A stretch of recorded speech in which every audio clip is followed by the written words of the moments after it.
The following short video is to review our STEM Student Showcase and Facilitator Reflection Session opportunities, as well as our proficiency-based systems at STEM.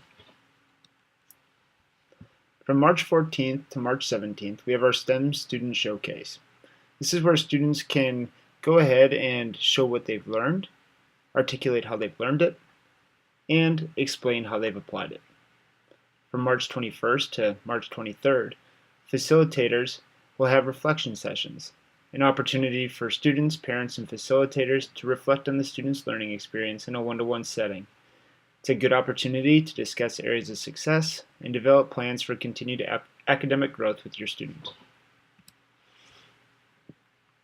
At STEM Saratoga, our mission is to engage, inspire, and empower students so that they can think, collaborate, innovate, and create on their own, independently, in the future.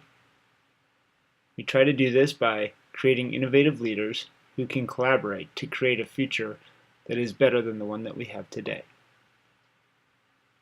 In order to do this, we feel that we need to provide a proficiency-based learning system for our students. We try to provide this by giving students multiple opportunities to learn and apply the skills that are necessary to find success in our academic setting. And we try to show this learning through our portfolio system.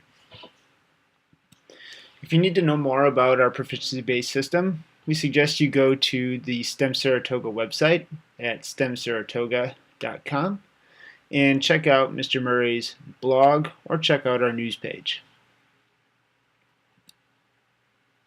I want to tell you a little bit more about our STEM Student Showcase. These are student-led conferences through which your student is going to use their student portfolio to walk you through everything from their MAP scores to their learner profile to their portfolios. We're trying to move away from a teacher-led model that is conducted solely for policy and is not very student-centered to a model where students are leading the discussion. Students are able to articulate what they've learned, they're able to talk about their academic goals, and they're able to own that learning process a little bit more. We also want to go ahead and share with you our reporting and feedback system and how we're using IC a little bit differently at this time. A lot of you are familiar with the to-do list, and if you're not, that's okay. I'm going to go ahead and show that to you in Parent Portal. On the to-do list, you can typically see missing assignments. The assignments that are in black are assignments that are coming up. The assignments that are in red are assignments that are past due. What we'd like to discuss is the difference between a due date and a deadline.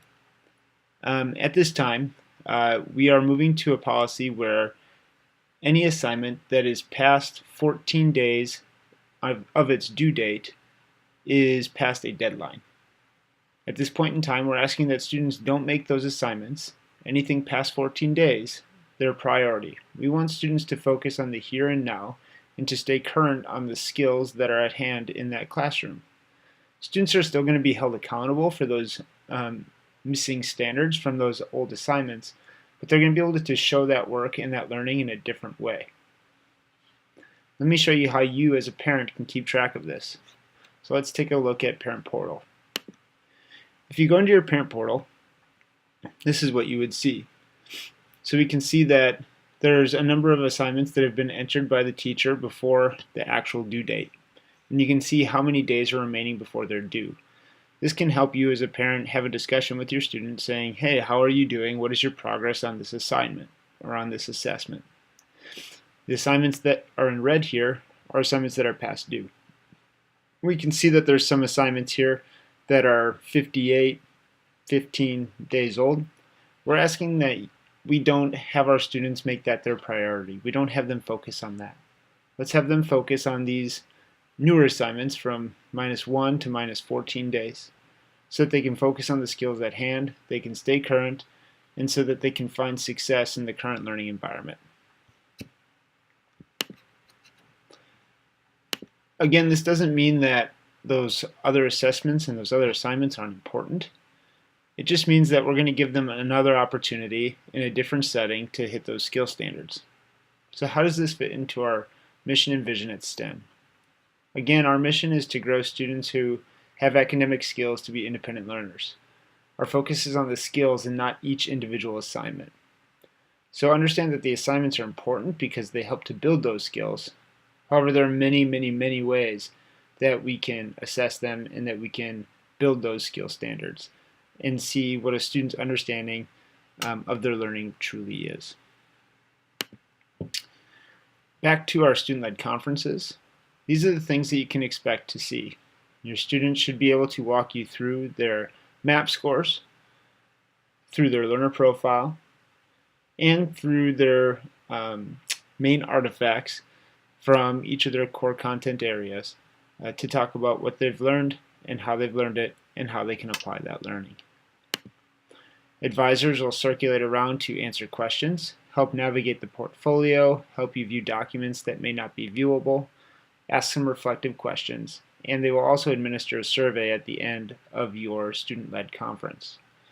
They are not there to answer individual questions about individual classes, however.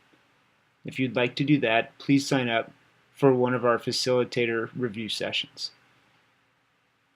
Thank you for your time, and we look forward to seeing you at our student-led conferences next week.